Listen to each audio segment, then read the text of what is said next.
मसीह खुदावन के अजीम और पाक नाम में आपकी सलामती हो। शुक्रगुजार हूँ खुदावन यीशु मसीह का, जिसने मुझे आज फिर ये शर्फ बख्शा कि मैं उसके कलाम को आपके साथ शेयर करूं। आज मैं जिस अनवान पर बात करने वाला हूं वो है, जो तुम्हें सताते हैं उनके वास्ते बरकत चाहो, लानत ना चाहो। क्योंकि हम बरकत के लिए बुलाए गए हैं, लानत के लिए नहीं।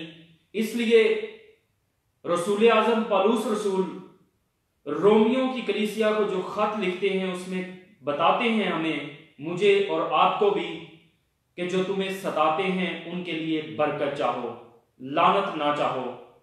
हवाला आपके साथ पढ़ूंगा, रोमियो 12वां बाब उसकी 14वीं आयत से 21वीं आयत तक खुदा के कलाम में यूं लिखा है, जो तुम्हें सताते हैं उनके वास्ते बरकत चाहो, बरकत चाहो, लानत ना करो। खुशी करने वालों के साथ खुशी करो और रोने वालों के साथ रो। आपस में यक दिल रहो, ऊंचे ऊंचे ख्याल ना बांधो, बल्कि अदना लोगों की तरफ मतवज्जा हो। अपने आप को अक्लमंद ना समझो। बदी के इवज़ किसी से बदी ना करो। जो बातें सब लोगों के नजदीक अच्छी हैं उनकी तदबीर करो। जहां तक हो सके तुम अपनी तरफ से सब आदमियों के साथ मेल मिलाप रखो। आए अजीजो, अपना इंतकाम ना लो, बल्कि गजब को मौका दो, क्योंकि यह लिखा है कि खुदावन फरमाता है, इंतकाम लेना मेरा काम है, बदला मैं ही दूंगा। बल्कि अगर तेरा दुश्मन भूखा हो तो उसको खाना खिला, अगर प्यासा हो तो उसे पानी पिला, क्योंकि ऐसा करने से तू उसके सर पर आग के अंगारों का ढेर लगाएगा। बदी से मगलूब ना हो, बल्कि नेकी के जरिया से बदी पर गालिब आओ। पाकलाम का पढ़ा और सुना जाना हम सबों के लिए बायस बरकत हो। खुदा का शुक्र हो। मेरे अजीजों, ये जो शख्स है रसूल आजम जिसको कहा जाता है पौलुस रसूल, ये पहले इसका नाम पौलुस रसूल नहीं था, इसका नाम सऊल था और ये मुखालिफे मसीह था। और ये देखता कि जहां भी मसीह की मनादी होती है, जहां भी मसीह के मानने वाले लोग हैं, ये उनको बांधता और उनको घसीटता और उनको कत्ल करता और उनको सताता और हर किस्म की अजियत उनको देता। लेकिन मेरे अजीजों, ये वो शख्स है जब इसकी मुलाकात मेरे और आपके खुदावन के साथ हो गई, इस शख्स की मुलाकात जब मेरे और आपके यस्सु के साथ हो गई, इस शख्स की मुलाकात जब मेरे और आपके मुनज्जी के साथ हो गई, इस शख्स की मुलाकात जब मेरे और आपके मसीहा के साथ हो गई, इस शख्स की मुलाकात जब मेरे और आपके नजात देने वाले के साथ हो गई, तो वो यही शख्स है जो मसीहों को सताता, जो मसीहों पर जुल्म करता, जो मसीहों पर ज्यादतियां करता, जो मसीहों को बांधता, घसीटता, उनको कत्ल करता। अब ये वही शख्स है जो ये कहता है कि अब मैं जिंदा ना रहा, बल्कि मसीह मुझ में जिंदा है। मेरे अजीजों, ये इसकी मुलाकात होते ही इसकी जिंदगी तब्दील हो गई। और सोचने की बात यह है, सारी जिंदगी हमारी गुजर जाती है, हम मसीही कहलाते हैं, मसीही घराने के अंदर पैदा होते हैं और हम अपने आप को मसीही कहलाते हैं। क्या एक दिन भी हमारी मुलाकात मेरे और आपके मसीहा के साथ नहीं हुई? क्यों हमारी जिंदगियां वैसी की वैसी हैं? क्यों हम बदले नहीं? क्यों हम तब्दील नहीं हुए? इसकी वजह क्या है? ये वो शख्स है जो मुखालिफे मसीह था, जो सताने वाला, दुख देने वाला मसीहों को, जो अजियत देने वाला और कत्ल करने वाला शख्स था। अब यही कहता है कि अब मैं जिंदा ना रहा, बल्कि मसीह मुझ में जिंदा है। अगर मसीह हम में जिंदा है तो हम भी पौलुस रसूल की तरह कहें कि अब मैं जिंदा ना रहा बल्कि मसीह मुझ में जिंदा है। मेरे अजीजों, हमारा रवैया कैसा होना चाहिए? हमारा रवैया यह है कि अगर कोई हमें एक बात कहे तो जब तक हम उसको 3 ना सुनाएं हमें चैन नहीं आता। खुदा का कलाम कहता है कि अपने सताने वालों के लिए बरकत चाहो, लानत ना करो।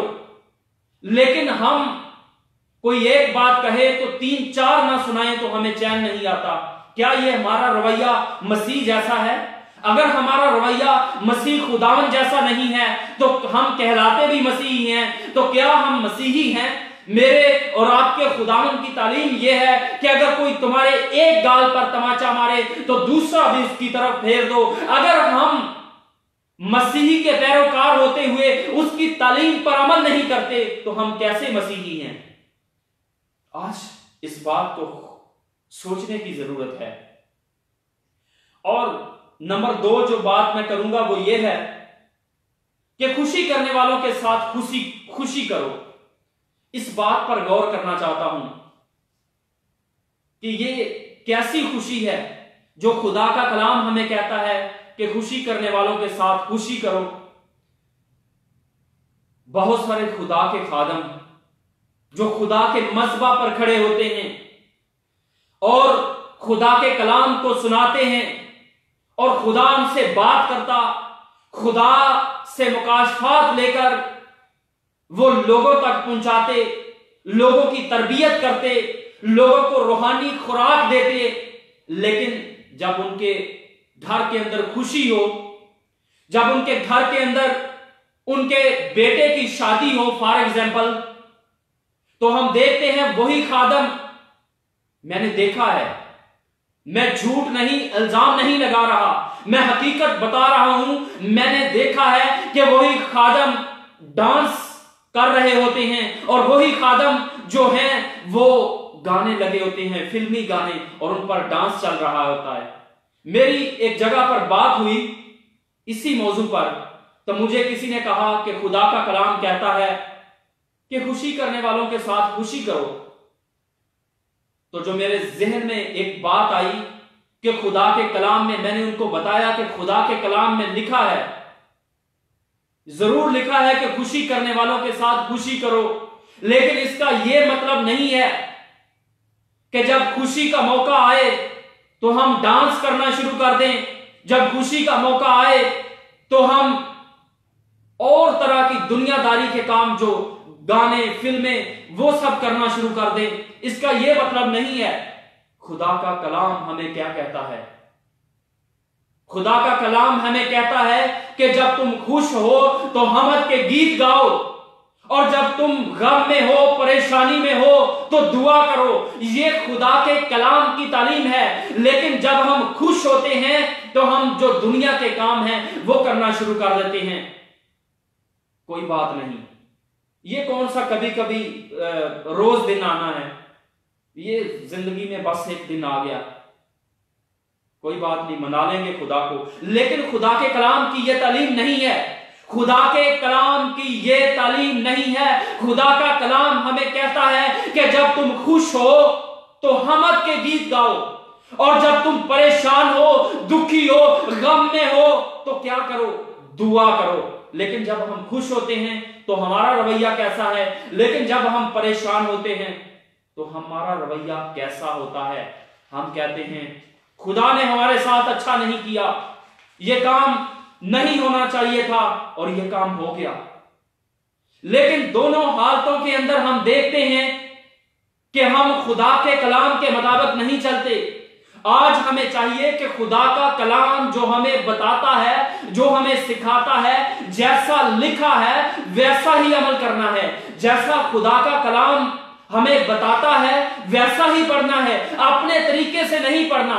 अपने तरीके से इस पर अमल नहीं करता, अमल इस पर वैसे ही करना है जैसे लिखा है। और उसके बाद मैं बात करूंगा, मुझे खुदा के कलाम की इन तमाम जो आयात हैं जैसे लिखी हैं उन पर अमल करना है। खुशी में हो, गम में हो, दुख में हो, परेशानी में हो, जिस हाल में भी हो, रसूल आजम कहता है खुश रहो, खुश रहो, फिर कहता हूं खुश रहो। वो जिस हाल के अंदर भी हमें रखे, हमें खुश रहना चाहिए। ये मुकद्दसीन की एक निशानदही है कि जो खुदा के लोग हैं वो दुख के अंदर हों, खुशी के अंदर हों, जिस हाल के अंदर भी हों, वो उसका शुक्र करते हैं। खुदावन तेरा शुक्र हो। अजीजों, अपना इंतकाम ना लो। खुदा फरमाता है इंतकाम लेना मेरा काम है। लेकिन हम क्या कहते हैं? हम खुद अपना इंतकाम लेते हैं। कलाम में लिखा है कि इंतकाम ना लो, इंतकाम लेना मेरा काम है। लेकिन हम खुद अपना इंतकाम लेते हैं, हम खुद बदला लेते हैं। हम चाहते हैं कि हम, अगर कोई हमारे साथ कोई ज्यादती हो, अगर कोई हमें गाली दे, तो हम चाहते हैं मैं हूं ना, मैं खुद इससे बदला लूंगा, मैं खुद इससे निपट लूंगा, मैं देखता हूं ये कौन है। लेकिन इंतकाम लेना अजीजों खुदा का काम है। वो इंसाफ का खुदा है, वो जरूर बदला लेता है। वो बेइंसाफ खुदा नहीं है, वो इंसाफ का खुदा है।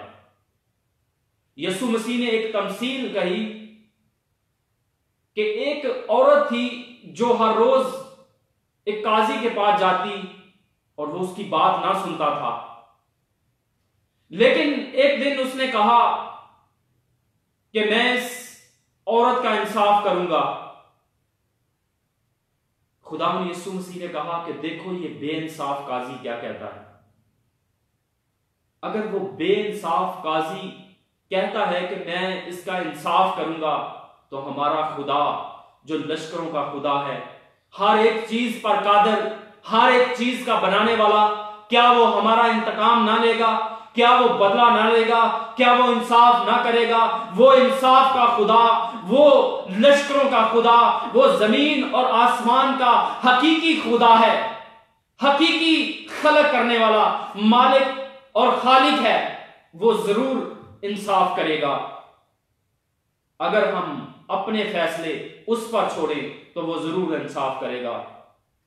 और चौथी बात जो है वो ये है, बल्कि अगर तेरा दुश्मन भूखा हो तो उसको खाना खिला, अगर प्यासा हो तो उसे पानी पिला, क्योंकि ऐसा करने से तो उसके सर पर आग के अंगारों का ढेर लगाएगा। यह बात जो है बहुत ही मुश्किल बात है। शायद ये कहने में आसान हो, हम ऐसा कह सकें, लेकिन यह प्रैक्टिकली तौर पर यह बहुत ही मुश्किल काम है कि ऐसा शख्स जो हमारा दुश्मन हो, बातों के अंदर, कामों के अंदर, हर एक काम के अंदर वो हमारी मुखालफत करता हो, हमारी बेइज्जती करता हो, लेकिन फिर भी हम उसे कहें कि आओ तुझे खाना खिलाएं, यह तो बहुत मुश्किल काम है। हम तो कभी ऐसा नहीं कर सकते। लेकिन इसका मतलब क्या है? इस आयत पर गौर करेंगे कि इसका मतलब क्या है, कि खुदा का कलाम हमें क्या सिखाता है कि अगर तेरा दुश्मन भूखा हो तो उसे खाना खिला। क्या हम उसे होटल पे लेकर जाएंगे कि आओ मैं तुझे खाना खिला दूं, या अगर प्यासा हो तो उसे कहेंगे कि आओ मैं तुझे पानी पिला दूं? इसका मतलब है कि जो हमारी बेइज्जती करते हैं, जो हमें रद्द करते हैं, जो हमारी बातों बातों में हमारी इंसल्ट करते हैं, इसका मतलब यह है कि हम उनको जवाब ना दें। जो हमारी बेइज्जती करते हैं, इसके बदले में हम उनकी बेइज्जती ना करें। जो हमें गाली देते हैं, इसके बदले में हम उन्हें गाली ना दें। जो हमारी इंसल्ट करते हैं, बदले में हम उनकी इंसल्ट ना करें। इसका यह मतलब है। यहां पर खाना खिलाने का और पानी पिलाने का यह मकसद है। अजीजों, हम मसीह के हकीकी फॉलोवर बनना चाहिए, हकीकी पैरोकार बन जाना चाहिए। पौलुस रसूल का रवैया कैसा था आप बाखूबी जानते हैं। वो मसीहों को दुख देने वाला, सताने वाला शख्स था, लेकिन वही शख्स अब कहता है कि मैं जिंदा ना रहा बल्कि मसीह मुझ में जिंदा है। अगर पौलुस रसूल बदल सकता है जब उसकी मुलाकात यीशु मसीह के साथ हो गई, तो क्या हमारी जिंदगियां क्यों एक जगह पर रुकी हुई हैं? क्यों हमारी जिंदगियां आज तक तब्दील नहीं हुई? क्यों हम भी पौलुस रसूल की तरह नहीं कहते कि अब मैं जिंदा ना रहा बल्कि मसीह मुझ में जिंदा है? वो कहता है जीना मेरे लिए मसीह और मरना नफा। वो कहता है मेरे लिए मसीह ही सब कुछ है, मेरा जीना, मेरा मरना, मेरा सब कुछ मसीह है। मेरे अजीजों, इस आयत, आज की जो ये आयत है, बहुत ही इंपॉर्टेंट आयत, बहुत ही खास आयत। बल्कि अगर तेरा दुश्मन भूखा हो तो उसे खाना खिला, अगर प्यासा हो तो उसे पानी पिला, क्योंकि ऐसा करने से तू उसके सर पर आग के अंगारों का ढेर लगाएगा। अजीजों, मेरा और आपका मसीहा, जिसको लोग गालियां देते, जिसकी लोग इंसल्ट करते, उसने गाली के बदले गाली नहीं दी। उसके सांटों कांटों का ताज उसके सर पर रखा गया, लेकिन उसने उनको बुरा भला नहीं कहा। उसकी तजलील की गई, उसकी इंसल्ट की गई, लेकिन वो अपने दुश्मनों से फिर भी मोहब्बत रखता। उसकी पसली के अंदर भाला मारा गया, लेकिन उसने फिर भी अपने दुश्मनों को जवाब नहीं दिया। उस पे चेहरा मुबारक पर थूका गया, लेकिन उसने क्या उनके चेहरे पर थूका? नहीं, ऐसा नहीं है। उसने बर्दाश्त किया। वो ज़बा होने वाली भेड़ों की मानद बिल्कुल खामोश रहा। वो कुचला गया, घायल किया गया, सताया गया, लेकिन उसे सलीब पर जब लटका दिया गया तो सलीब पर भी उसने अपने दुश्मनों के लिए दुआ की, अपने दुश्मनों की शिफायत की। बाप के हुजूर कहा कि ऐ बाप, इनको माफ कर, क्योंकि ये नहीं जानते कि क्या करते हैं।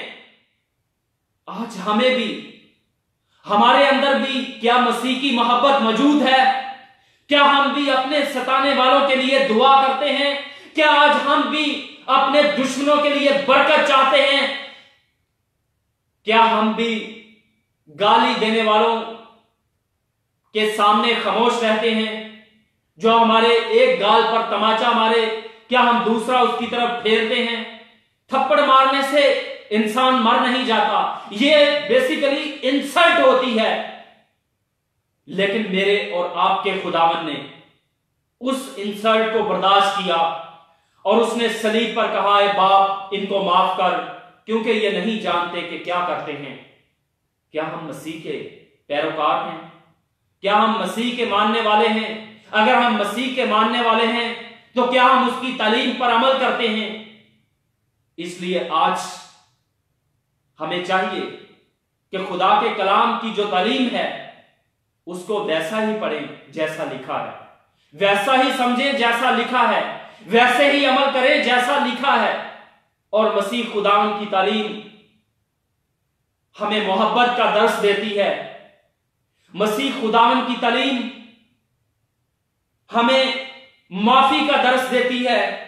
मसीह खुदावन की तालीम हमें सुलह और सलामती का दर्स देती है, लड़ाई झगड़े का दर्स नहीं देती। मसीह खुदावन की तालीम माफी की तालीम है। खुदावन आप सबको इस तालीम पर अमल करने की तौफीक अता फरमाए। खुदावन यीशु का फजल हमेशा आप पर ठहरा रहे और आप उसकी मोहब्बत में खुश रहें, शादमान रहें और उसकी मोहब्बत में बढ़ते चले जाएं। खुदावन आप सबको इस कलाम के वसीला से कसरत से बरकत दे। यीशु मसीह नासरी के नाम से आमीन।